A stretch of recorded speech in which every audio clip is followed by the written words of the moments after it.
9 मई के ऊपर एक पूरा बयानिया बनाया गया, ठीक है, और हमने उसका पूरा प्रचार किया, लेकिन पाकिस्तान की आवाम ने 9 मई के बयानिए को मुस्तरद किया है।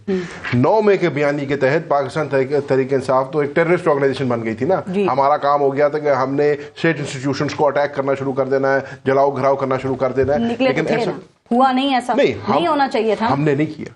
हम आज भी कहते हैं कि 9 मई का सानिया जो है, साबित होगा? देखें, मैं आज भी कहता हूं कि 9 मई का जो सानिया है वो गलत था, नहीं होना चाहिए था, लेकिन हम आज भी मानते हैं वो फॉल्स फ्लैग ऑपरेशन था पाकिस्तान तहरीक इंसाफ का, उसमें कोई रोल नहीं। और आप मजम्मत करते हैं उसकी? और हम मजम्मत करते हैं उसकी, ऑब्वियसली नहीं होना चाहिए। हम कभी भी किसी भी स्टेट इंस्टीट्यूशन के खिलाफ नहीं। अली भाई एक मिनट रुक जाए, देखें, लेकिन ये भी मेरा बात माने कि 9 मई के ऊपर जो इतना बड़ा एक प्रोपेगेंडा बनाया गया, जो इतना बड़ा मौकिफ बनाया गया, उसको पाकिस्तान की आवाम ने मुस्तरद किया, क्योंकि वही पाकिस्तान की आवाम पाकिस्तान तहरीक इंसाफ के कैंडिडेट्स के लिए बाहर निकली। हमारा निशान हमसे ले लिया गया, हमें नॉमिनेशन पेपर्स नहीं जमा कराने दिए गए, हमारे प्रपोजल सेकेंडरी उठा लिए गए, हमने जूते के निशान और चिमटे के निशान और बैंगन के निशान पे इलेक्शन लड़ा है, लेकिन पाकिस्तान की आवाम, सलाम है सवाब पाकिस्तान की आवाम को जिसने हमारे निशान ढूंढ ढूंढ के इमरान खान के बयानी के तहत हमें वोट दिया है। अच्छा सर, खैबर पख्तूनख्वा के बयानी को रिजेक्ट किया। अली अमीन गंडापुर साहब जब वजीर आला बने तो पहला हुक्म उन्होंने ये दिया कि ये जो जाली FIRs हैं 9 मई के वाकयात की, इनको खत्म किया जाए। आपके ख्याल में क्या ये दुरुस्त था, और बगैर तहकीकात के वो ये बात कैसे कह सकते हैं कि ये जो FIRs हैं ये जाली हैं और ये खत्म होना चाहिए? देखिए, हमारा मानना है कि ये पॉलिटिकली मोटिवेटेड केसेस थे। तहकीकात आज मियां शहबाज शरीफ ने भी अपनी तकरीर में ये बात की है, और मैं बल्कि इतनी इखलाकी जुर्रत रखता हूं कि अगर उन्होंने अच्छी बात की है तो उसको मैं अप्रिशिएट कर सकता हूं।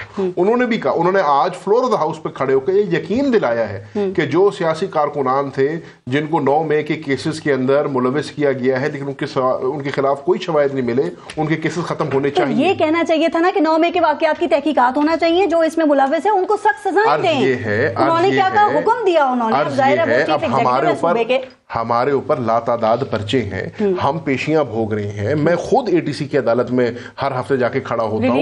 आज 30 से ज्यादा पेशियां हो गई हैं हमारी, लेकिन कोई कहानी आगे नहीं जा रही। हम तो कहते हैं उसकी तहकीकात करें, और जो लोग अब मैं, मजेदार बात है, 9 मई को कराची में हूं, मुझे आपने लाहौर के केस में, फैसलाबाद के केस में, पिंडी के केस में, मुल्तान के केस में मुलविस किया, दूर तक कोई ताल्लुक नहीं उससे, कत्तन मुलविस नहीं है। एहतजाज करना हमारा हक है, एहतजाज। रुक जाए एक मिनट, रुक जाए, किसी और को बोलने देना, किसी और को बोलने दें। एहतजाज करना हमारा हक है, हमने हमेशा किया है, हमने इससे पहले भी मार्चें की हैं, हमने इससे पहले भी एहतजाज किया है। गमला कभी पाकिस्तान में नहीं टूटा, हमने लाहौर से निकल के घर टूटे, कुछ नहीं टूटा, कुछ गलत।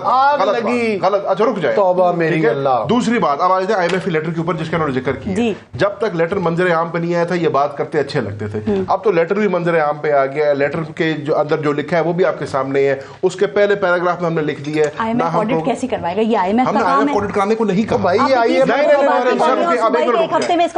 IMF को ऑडिट कराने को नहीं कहा। हमारे अपने मुल्क में इदारे मौजूद है, फैफिन मौजूद है, दीगर इदारे मौजूद है, ऑडिट हमने कराना है। उन्होंने प्रेशराइज करने के हम सिर्फ ये कह रहे हैं, हम सिर्फ ये कह रहे हैं कि IMF के चार्टर के अंदर मौजूद है, और जो 23rd प्रोग्राम था जो इन्होंने साइन किया था उसकी शिक्कों में मौजूद था कि हमने इंश्योर कराना है फ्री एंड फेयर इलेक्शन।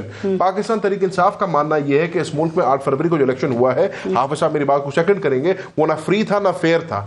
इसलिए हम ये कह रहे हैं कि जो नेगोशिएशन पीरियड 3 हफ्तों का है, 2 हफ्ते लगेंगे एक फोरेंसिक ऑडिट कराने में। फोरेंसिक ऑडिट करा दे, एक दिन के लिए प्रोग्राम में ताखीर नहीं होती, एक दिन के लिए पाकिस्तान की मीशत को नुकसान नहीं होता, एक दिन के लिए कोई मसला नहीं खड़ा होता, पाकिस्तान तहरीक इंसाफ का मौकिफ भी आ जाता है, हमारे खदशात भी दूर हो जाते हैं। मुल्क के अंदर आपने तरजीह नहीं दी, नहीं, मुल्क का मफाद है, डेमोक्रेसी स्ट्रांग होगी, डेमोक्रेसी स्ट्रांग होगी, डेमोक्रेसी स्ट्रांग होगी, दूध का दूध पानी का पानी होगा।